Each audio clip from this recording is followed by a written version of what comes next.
Speaking of ballot measures and Republican mindset, here's another thing this is from like a couple weeks ago, but I read this article and it really summed up for me like so much of American culture and like the politics that it breeds.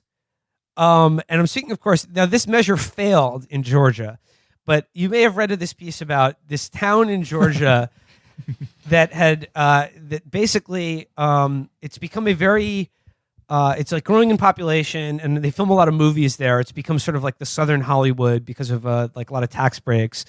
It's called Stockbridge, Georgia. And basically, they were voting on election day to resegregate their town. Yeah. They wanted to, it's a town that just elected its first black mayor and has an all-black city council. And the white residents of the town were basically got on the ballot a measure to split the city in two between the white part and the black part, and basically take away all of the tax base of the white part. And essentially, they were doing this so they could get a Cheesecake Factory and a P.F. Chang's. I'm reading here from this. Well, that's what they said. Yeah, that's what they said. It's just interesting seeing how the goalposts move over the years, because for a long time it was all about schools, and now it's literally about chain restaurants. But what I mean is, like, this is essentially... Well, in another 10 years, our chain restaurants will be our school. Yeah. Oh, where'd you go to high school? Oh, Cheesecake 11. It says white residents are hoping to split the city in two, creating a new majority white town known as Eagles Landing. Oh, God. The community in recent years has become a hotbed of activity for film production companies and is often referred to as Hollywood South. If you watch the movie Black Panther, you will recognize the area upon visiting it, as it served for a shooting location for the popular film. White citizens recently enacted a plan to split the city into two, taking the most valuable parts of Stockbridge for their own. And kind of put a force field around it that disguises the techno-utopia that is encased within. City Lab reports that residents are upset that the community is mostly attracting Bojangles and Waffle Houses. Both great. When they Delicious! When they want I'd cheesecake. kill for a fucking Bojangles around here. When they want Cheesecake Factory or P.F. Chang's type establishments to move into the area. So basically, they want to pay more for less good food. That's what they want. The Daily Cost notes that the committee of privileged white people was meeting at a country club to discuss their plans.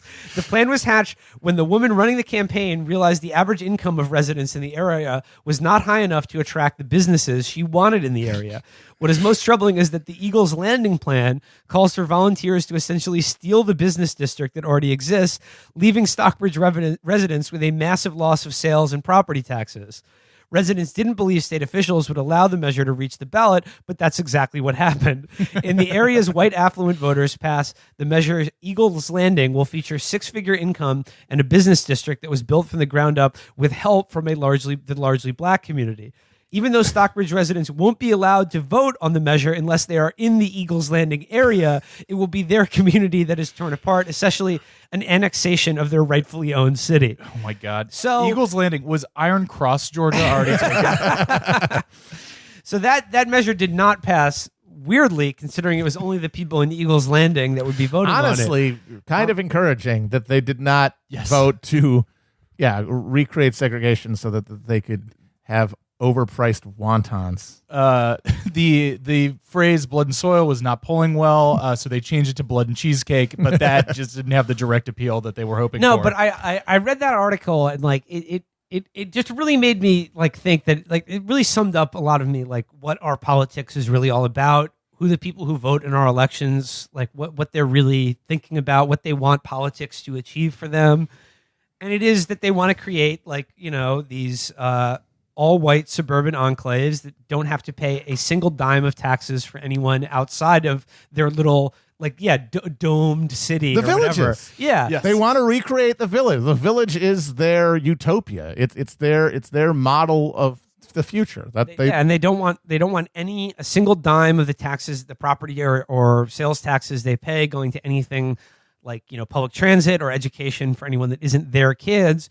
And I got to say, like, it's not couched in these terms, but this is literally like, this is the ethno-state shit that, like, alt-right people are obsessed with. Yes. They don't conceive of it in those terms, but this is what they want to do. They want essentially an a la carte taxation system in which, like, what little in taxes they do pay goes to things exclusively that serve them and only them. And by them, I mean their kin and kind and other well-to-do white people. Right. And basically this is when you're a rung down from the ultra wealthy who are able to do this stuff unilaterally. Exactly. They don't have to worry about redrawing any lines ballot measure. and doing Yeah. ballot measures and any of that bullshit. They just keep their money out of range of public revenuers and recreate private infrastructure by themselves, because that's the glory of having that much money.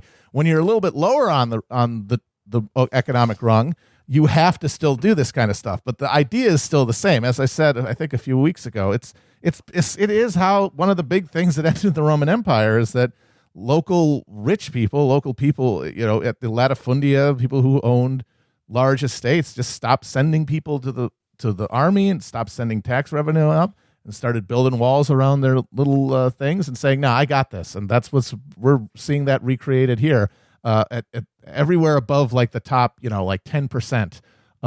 People are doing that, and yeah, it's only going to get more prevalent over time.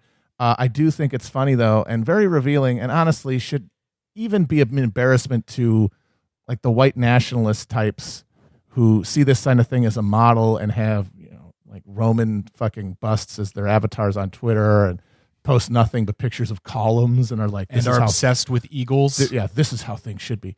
This is the fucking white Western culture that you're defending. It has nothing to do with any of these ancient verities. It's fucking Cheesecake Factory. And P.F. Chang's. It's P.F. Chang's. It's this ersatz, corporatized, poured concrete, cheap-ass recreation of things that you never even experienced. It's somebody else's dream of a culture, and you're getting just it covered in fucking MSG and high fructose corn syrup. And that's the fucking culture that you're willing to kill, 3/4 of the world population to maintain? Just think of the fucking psychotic, awful heart of anyone who is motivated by that to see all that death as like grimly necessary, not something you necessarily want to celebrate, but something that must be done for the good of the culture. And this is what it is. Well, this it's is a fucking Cheesecake Factory. Like these are the people like even like the intelligent racists who will be like, like people like Andrew Sullivan or whatever, who are like, we should, Trump is a demagogue, but like, people on the left who poo-poo, concerns about immigration or whatever are playing into his hands. We should speak to the fears of people who are like afraid of the caravan because, it's a real issue. Like, what happens when, Western culture or American culture changes? And I'm like, fucking good. Dude, our culture is dog shit. It's awful. Our culture is terrible. And when I say our culture, calling it a culture is a fucking insult to that concept. And like, here's the thing, like American culture, like as a whole, still does like carries a lot of weight in the world, and that like we set popular culture for the world largely. But like anything that is valuable in our culture, I'm sorry, is not being produced by white suburbanites. No, like when we talk about like white American culture, there is no culture. They don't. Well, that's These the thing. People would rather have fucking Cheesecake Factory than breathable air or drinkable water in the next 30 years. And they don't produce any culture. They produce nothing. They consume. They consume fucking Minions T-shirts and ISIS Hunter fucking bumper stickers Ford and F-150s, cheesecake. and Ford F-150s and a shitload of guns. Yeah, and it's just like, I don't think this culture is worth preserving. It's our democratic culture that's worth preserving. These people don't believe in democracy. No, we just explicitly told you they're trying to like literally annex territory for themselves, so they don't have to like live and share any property with like black people. The governors of 2 states and the president of the United States are currently in public carrying out an attempt to steal fucking 3 elections. There's nothing but contempt for democracy. All they want is the freedom to consume garbage, dog shit food, idiot television, shitty movies, and fucking petrochemicals. That's it. Yeah. So like again, so if you're looking at 5,000 people fleeing warfare and horrible, immiserating conditions that largely this country is responsible for in Central America, trying to enter a nation of 320 million people. Yeah. God, I just don't know if we can handle another 5,000 people in this country. I know. I don't think we and can like do it. what that these people are looking for like a job or so, just anything, because their way of life has been uprooted by horrible global capitalism. Somebody might. What they're going to come to America and they're going to change our culture by, I don't know, introducing food that isn't awful. Look, Wait a minute. if they come here, we're no longer going to have a melting pot. By that, I mean the chain fund. I will not stand idly by and seeing this nation's Fuddruckers turned into taqueras. Anything that's bearable or interesting about American culture is not being produced by these people. Nothing is being produced by these people. Yeah. They don't produce culture. They just consume a corporate fucking monetized just gravy pipe of shit. It's like all of American culture. It's like that Simpsons episode where they go to the Duff fucking brewery and all the different flavors are coming out of one pipe. That's it. Yeah. But all the pipe, it's like the food, the beverage, the television. It's all just a corporate shit. And the funny thing is these Nazi guys see that and they're like horrified by it too. Yeah, like, but they somehow think that their fellow whites in these in these places are going to somehow rise up against this commodified, awful, corporate monoculture. Like they don't love it more than life itself. Well, even those people, like the people who have marble bust avatars, they're full of fucking shit. Well, they're full of shit. If you asked any one of those people who has like hashtag defend Western civilization or whatever from people in Central America or immigrants or whatever, like ask them what their favorite symphony is and watch their fucking gormless shithead slack-jawed face just go, buh. No, the one from Clockwork Orange. Yeah. My favorite moment of that ever, and this is a year ago now, is that there was a thread where one of these fucking mutants posted this picture of a statue, and he said, "This is the culture we're trying to preserve," and he got owned immediately because somebody pointed out it was actually made by an Asian woman. It was a statue. It was like a marble statue of like a woman in a diaphanous, in a sort of clingy dress, like a classic representational, right. Looked realistic. And he was like, "This is Western civilization," and it was actually a Chinese American woman sculptor. And everyone was owning him for that. And I feel like that sort of missed the even bigger point, which says the fucking statue is dog shit. The statue is basically just a fucking marble real doll. Like there's nothing to it. It's just look, a sexy lady, and it's hard. It's like impressed by the technical skill of like making stone look like fabric. It's like that's fine, but like just looking at that and being like, I'll kill 3/4 of the world population for this. Your brain is a dog's brain.